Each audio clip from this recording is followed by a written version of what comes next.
ಸಿರಿಗನ್ನಡವೇ ನನ್ನ ಉಸಿರಾಗಿರಲಿ, ಸ್ವರ್ಗಲೋಕವೇ ಕೊಟ್ಟರೂ ಬೇಕಾಗಿಲ್ಲ, ಕನ್ನಡ ಮರೆತೆಂದು ಬದುಕುವುದಿಲ್ಲ. ಮೈಸೂರಿನಲ್ಲಿ 60ನೇ ಕನ್ನಡ ಸಾಹಿತ್ಯ ಸಮ್ಮೇಳನ ನಡೆಯಿತು. ಆಗ ಅದರ ಅಧ್ಯಕ್ಷರಾಗಿದ್ದವರು ಮೈಸೂರು ಮಲ್ಲಿಗೆಯ ಕವಿ ಡಾಕ್ಟರ್ ಕೆ.ಎಸ್. ನರಸಿಂಹಸ್ವಾಮಿ ಅವರು. ಕಾವ್ಯ ಸೃಷ್ಟಿ ಬಗ್ಗೆ ಅವರೇ ಬೀರಿದ ಕಂಪು. ಹೇಳೋಣ ಮಲ್ಲಿಗೆಯ ಕವಿ ಕೆ.ಎಸ್. ನರಸಿಂಹಸ್ವಾಮಿ ಅವರ ಮಾತುಗಳನ್ನು. ಮೈಸೂರು ಮಲ್ಲಿಗೆ ಜನವರಿ 42ರಲ್ಲಿ ಪ್ರಕಟವಾಯಿತು. ಅದಕ್ಕೆ ಕಾರಣ ಶ್ರೀ ಅವರು ಮತ್ತು ಕೃಷ್ಣಶಾಸ್ತ್ರಿ ಅವರು ಪ್ರಬುದ್ಧ ಕರ್ನಾಟಕದಲ್ಲಿ ನನ್ನ ಪದ್ಯಗಳನ್ನ ಪ್ರಿಂಟ್ ಮಾಡ್ತಾ ಬಂದರು. ಇದನ್ನೆಲ್ಲ ಸೇರಿಸಿ ಒಂದು ಸಂಗ್ರಹ ಮಾಡ್ಬೋದು, ಯಾಕೆ ಮಾಡಬಾರ್ದು ಅಂತ ಅವರವರೇ ಮಾತಾಡ್ಕೊಂಡು ನನ್ನ ಹತ್ರಕ್ಕೆ ಬಂದರು. ನೀವು ದೊಡ್ಡವರು ಹೇಳ್ಬೇಕಾದ್ರೂ ಮಾಡಿದೆ ಅಂತ ನಾನು ಅಂದೆ. ಅದ್ರ ಮೇಲೆ ಮೈಸೂರು ಮಹಾರಾಜ ಕಾಲೇಜಿನ ಕರ್ನಾಟಕ ಸಂಘ ಅದ್ರ ಹತ್ರ ದುಡ್ಡು ಇತ್ತು, ಮಾಡಬೇಕು ಅನ್ನೋ ಆಸೆನೂ ಇತ್ತು. ಅದನ್ನ ಮೈಸೂರು ಮಲ್ಲಿಗೆ ಅಂತ ಇದು ಮಾಡಿದ್ರು. ಈಗ ಮೈಸೂರು ಮಲ್ಲಿಗೆ ಅಂತ ನಾನು ಹೆಸರಿಟ್ಟದ್ದು ಯಾಕೆ ಅಂದ್ರೆ, ಮೈಸೂರಿನಲ್ಲಿ ದೊಡ್ಡ ಗಡಿಯಾದ ಎದುರಿಗೆ ಹೂವಿನ ಅಂಗಡಿಗಳಿವೆ.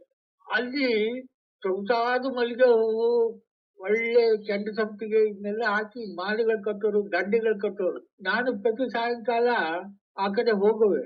ಅಲ್ಲಿ ಒಬ್ರು ಹಿರಿಯ ಸಾಹೇಬ್ರು ನನ್ಗೆ ಪರಿಚಿತರಾದ್ರು. ಅವ್ರಿಗೂ ಕಾವ್ಯಾಸಕ್ತಿ ಇತ್ತು. ಅವರು ನನ್ನ ಪದ್ಯಗಳನ್ನೆಲ್ಲ ಹೇಳೋವೆ ಅವ್ರಿಗೆ, ಹಿಂಗ್ ಬಂದಿದ್ದೀನಿ ಹಾಗೆ ಬಂದಿದ್ದೀನಿ ಅಂತ. ಆಮೇಲೆ ಎಲ್ಲ ಆಯ್ತು, ಹೆಸರಿಡ್ಬೇಕು ಅಂದ್ರು. ನಾನು ಮತ್ತೆ ಸಾಹೇಬ್ರ ಹತ್ರ ಮಾತಾಡ್ತಾ ಇದ್ದೆ. ಅವರು ಈ ಪ್ರಶ್ನೆ ಇದ್ದಾಗ ಇದನ್ನೇ ಇಟ್ಬಿಡಿ ಅಂದ್ರು, ಮೈಸೂರು ಮಲ್ಲಿಗೆನೇ ಇಟ್ಬಿಡಿ ಅಂದ್ರು. ಸಂಸಾರ ಹಾಗೆ ಮೈಸೂರು ಮಲ್ಲಿಗೆ ಹೋಗ್ತು. ಅಲ್ಲಿಂದ ಜೀವನದಲ್ಲಿ ನನ್ನ ಅನುಭವಗಳು ಮಾರ್ಪಾಡಾಗ್ತಾ ಬಂದ್ವು. ಯೌವನ ಕಾಲ ಎಷ್ಟು ಕಾಲ ಇರ್ತದೆ, ಆದ್ರಿಂದ ಜೀವನದ ಸೀರಿಯಸ್ ಆದ ಕಠೋರವಾದ ಸತ್ಯಗಳ ಕಡೆಗೆ ಕಣ್ಣು ಹಾಯಿಸ್ದೆ. ಆಗ ಈ ತರ ಕವನಗಳು ಬಂದವು. ನನಗೆ ಪ್ರೇಮಗೀತೆ ಬರಬೇಕು ಇದು ಬಂದದ್ದು ಬರ್ನ್ಸ್ ಪ್ರಭಾವದಿಂದ ಮತ್ತು ಶ್ರೀ ಅವರ ಒಲುಮೆಯಿಂದ. ವಿ.ಸಿ. ಅವರಂದ್ರು, ಎಷ್ಟು ದಿವಸ ನೀವು ಪ್ರೇಮ ಕವನ ಬರೀತಾ ಕೂತ್ಕೊಂಡ್ರಿ, ಇತರ ಅನುಭವಗಳಿದೆಲ್ಲ ಅದನ್ನು ಯಾಕೆ ಹೇಳ್ಬಾರ್ದು ಅಂತ. ನಾನು ಒಬ್ಬ ವ್ಯಕ್ತಿ ಗಂಚಾಗ್ಲಿ ಹೆಂಚಾಗ್ಲಿ ಜೀವನದಲ್ಲಿ ನಡ್ಕೊಂಡು ಬರ್ತಾ ಇರುವಾಗ ಹೇಗೆ ಯೋಚನೆ ಮಾಡ್ತಾನೆ ವ್ಯಕ್ತಿಯಾಗಿ, ಅಷ್ಟೇ ಕವಿಯಾಗಿ ಅಲ್ಲ, ವ್ಯಕ್ತಿಯಾಗಿ ಹಾಗೆ ನೋಡ್ಕೊಂಡ್ ಬರ್ತಾನೆ. ಅದಕ್ಕೆ ಅವನು ಯಾವ ಇದಂಗೆ ಸೇರಿರಬಹುದು. ಮನೆಗೆ ಬಂದ ಮೇಲೆ ಅವನ ಗಂಡ, ಹೆಂಡತಿ, ಮಗು, ತಾಯಿ, ತಂದೆ, ಸಂಸಾರ, ಈ ಸಂಸಾರದ ಸುಖ ದುಃಖಗಳನ್ನು ಕುರಿತು ನಾನು ಕಾವ್ಯ ಬರಿಬೇಕು. ಅವರು ಹೊಟ್ಟೆ ಪಾಡಿಗಾಗ ಅವ್ರು ಯಾವ ಉದ್ಯೋಗದಲ್ಲಿ ಅದು ಮುಖ್ಯ ಅಲ್ಲ ಅಂತ ನಾನು ತೀರ್ಮಾನಕ್ಕೆ ಬಂದೆ. ಇದು ಹೀಗೆ ಬರೆದ ಮೇಲೆ ಕೆಲವರು ಭಾವಗೀತೆಗಳನ್ನ ಯಾಕೆ ಬರೀಬಾರ್ದು ಅಂತ ಪ್ರಶ್ನೆ ಬಂತು.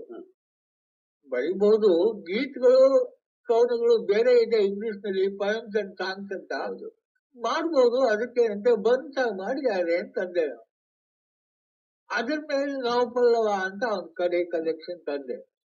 ಒಟ್ಟಿಯಂದ್ರೇನು ಅಂದ್ರೆ, ಯಾವ್ದಾರ ಒಂದ್ ಸಿದ್ಧಾಂತ ಕಟ್ಟಿಕೊಂಡು ಹೋಗೋದು ಬೇಡ, ನಿನ್ನ ಜೀವನವನ್ನೇ ನೀನು ಅನುಸರಿಸ್ಕೊಂಡು ಹಾಡ್ಕೊಂಡು ಹೋಗುಂತ ನನಗೆ TMC ಹೇಳಿದ್ರು. ವಿ.ಸಿ. ಆ ಮಾತಾಡಿದ್ರು. ಅದು ನನ್ನ ಮನಸ್ಸಲ್ಲಿ ನೆಚ್ಚಿತು.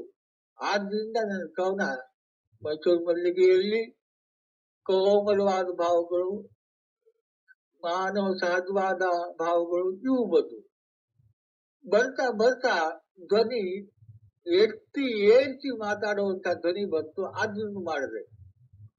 ಸಾಮಾನ್ಯ ಮನುಷ್ಯನಿಗೆ ಕಾವ್ಯ ಏನನ್ಸುತ್ತೆ ಅಂದ್ರೆ, ಅವನಿಗಾದ ಅನುಭವಗಳನ್ನ ಅವನಿಗೆ ಸಹಜವಾದ ಮಾತಿನಲ್ಲಿ ಕಟ್ಟಿ ಅವನಿಗೆ ವಾಪಸ್ ಕೊಡೋದು. ಇದರಿಂದ ಹೃದಯ ಸ್ವಲ್ಪ ಹಗುರವಾಗುತ್ತೆ, ಕಾವ್ಯ ಕೆಲಸ ಮಾಡಬಲ್ಲದು ಅಂತ ನನಗೆ ತೋರುತ್ತೆ.